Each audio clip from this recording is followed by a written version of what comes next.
a great day for the Pondicherry Central University.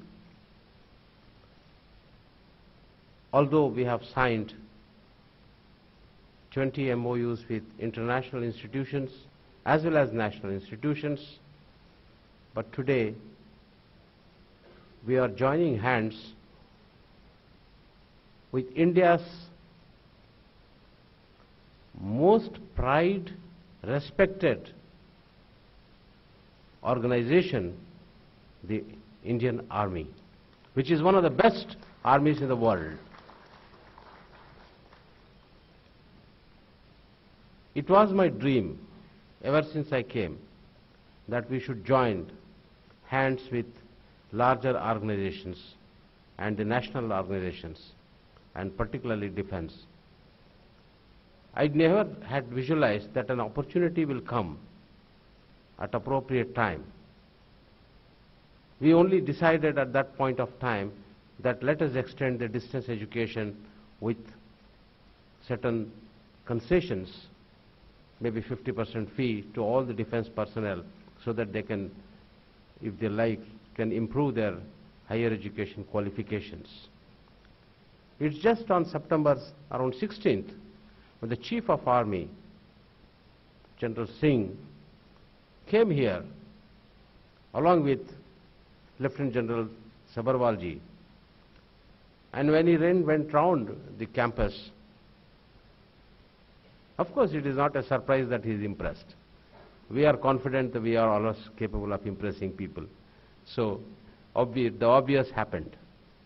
He was so impressed that the proposal, which was somehow mooted by Professor Kapoor, that this should be a beginning of a new era, not only in the history of Pondicherry University, but also the new dimension and the new direction that the Indian Army has taken in qualifying the officers with higher education. And that materialized. So from September 16th, just in January, from our standards, I think it's a fairly fast move. It was persuaded by General Kochar Sahab, all the time calling me, sometimes threatening that I'm going to withdraw. So I know that because I use the same technique most of the time. And the perseverance of Kapoor and the efficiency with which our registrar, Mr. Lognathan, handled the whole thing has brought this day a reality. Friends, you may not be aware that perhaps, if I am right, this is the first university with which the Army is signing an MOU to send its officers for a full-time postgraduate program and a PhD program. The number indicated by my colleague, senior colleague, Professor Ramdas, is not necessarily a number written on the stone. This number could be far, far higher. After all, I am not seeing any reason why it should be restricted to any particular number.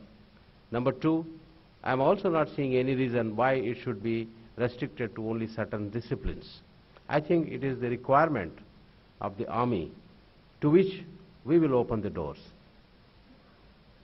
Many of the things, because we all have a wrong concept sometimes, or a misplaced concept, that Army is only there to protect the borders of the nation.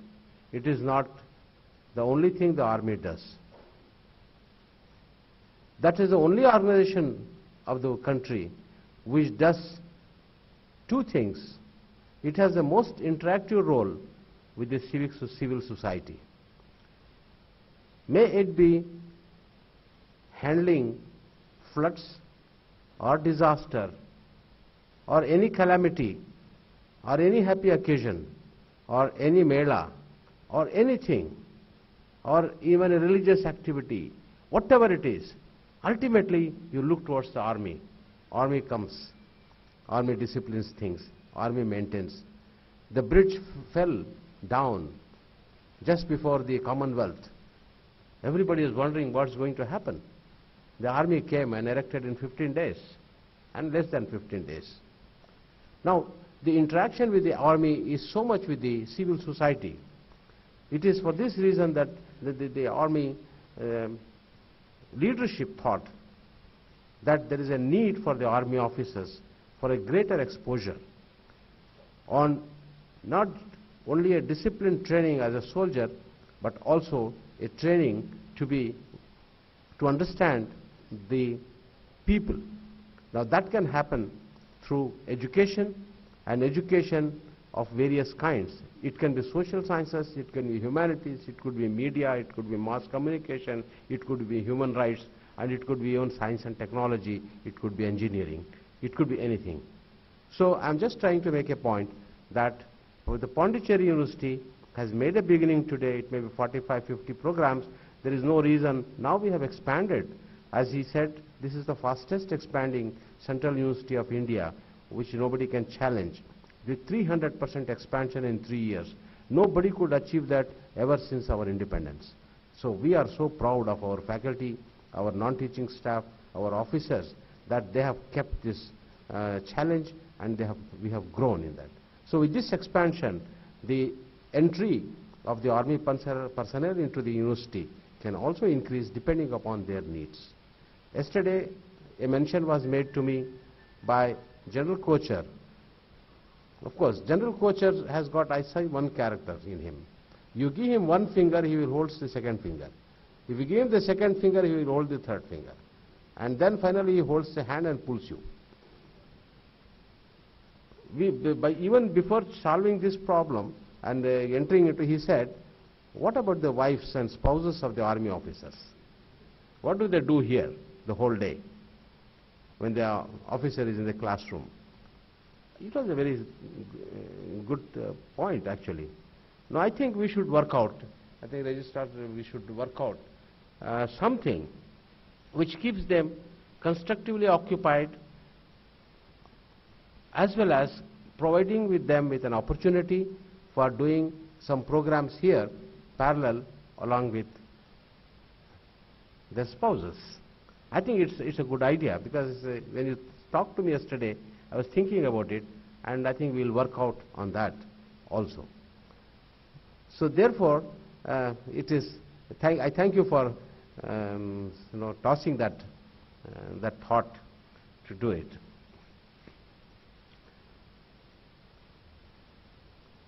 The immediately identified programs are management studies, South Asian studies, South Asian regional cooperation, and then any subject of the humanities. But I need to reiterate that any other subject which is of interest to the Army personnel shall be opened up for them. We will create supernumerary seats exclusively for them. We have agreed in the MOU that the entrance test will be held like any other candidate all over the country, the Army headquarters, in a place identified by them, where they will go and hold the entrance test.